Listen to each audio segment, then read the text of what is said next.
Hi friends, welcome back to another episode of Amateur Book Club, and today we'll be reviewing this book called Circe, which is written by Madeline Miller, and she's also the author of the Song of Achilles, which I also did a book review of. So if you're interested, you can go check it out. And I entered this book with a high expectation because first of all, I loved the Song of Achilles, and second of all, it received many good reviews and also positive reviews. So let's see how it goes, and let's dive into the book review and discussion.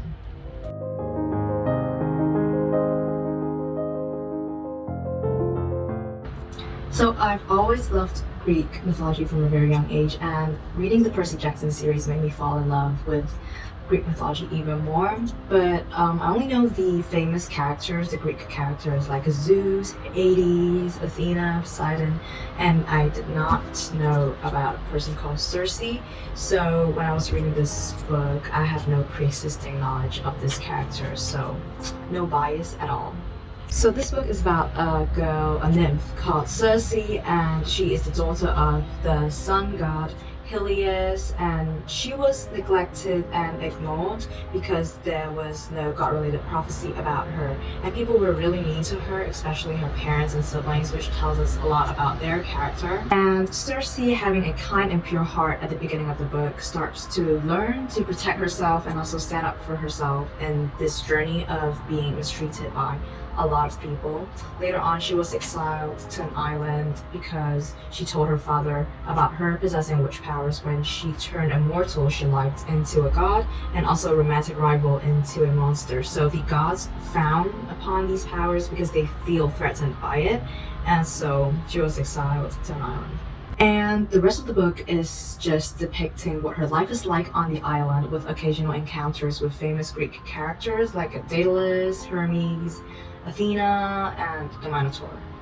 Maybe it's just me having the emotional range of a teaspoon, but I only felt two things while reading this book. So the first one is feeling sorry for Circe when she was mistreated by her siblings and other people, and the second one is being terrified by the fatigue of motherhood. So the part about motherhood really terrified me because Circe gave herself a C-section when she gave birth to her son Telegonus, and there's a vivid description of the love, of the confusion and fatigue from a mother who just gave birth to a child.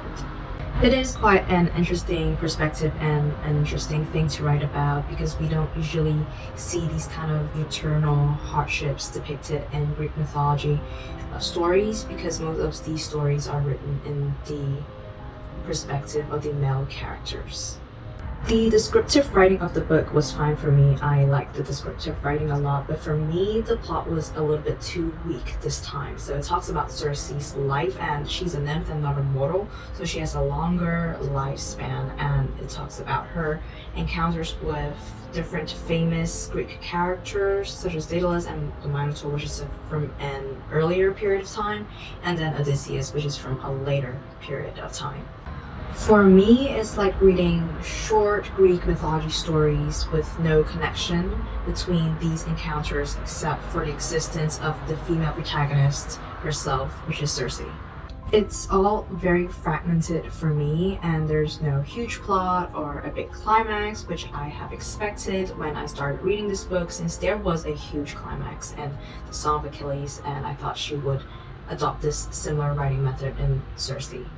As for the female empowerment attempts, there are signs that the author does put it in the book. So the book is written in the female's perspective, which is rare in Greek mythology stories because it's usually the male's perspective. And at the beginning of the book, Circe gave out this damsel in distress vibe. She was always looking for a man to love her. She was always looking for a man to stand up for her. But then during this journey of being mistreated and also neglected, she learned to protect herself. She learned to stand up for herself. And I'm so proud of her for doing that. I mean, like, you go girl, you go Circe, but it just doesn't really go with the plot a lot, the female empowerment part. For stories, I think that all the events that are happening in the book should be relevant to the plot. If that event can be omitted and the storyline remains unaffected, then that is not good writing. And that is how I feel about the female empowerment edition here. I kind of feel bad for saying this because I'm all for female empowerment, I'm all for girl power, but when it is forced into the story or forced into a book, it just doesn't work for me.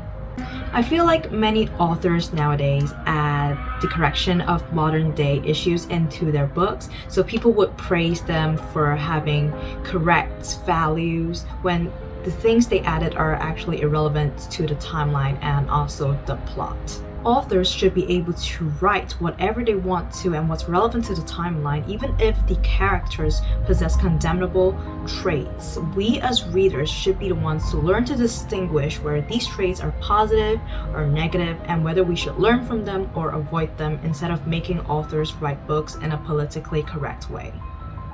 I may have drifted off a little, but that's what I feel about a lot of books today. So let's move on back to the book Circe.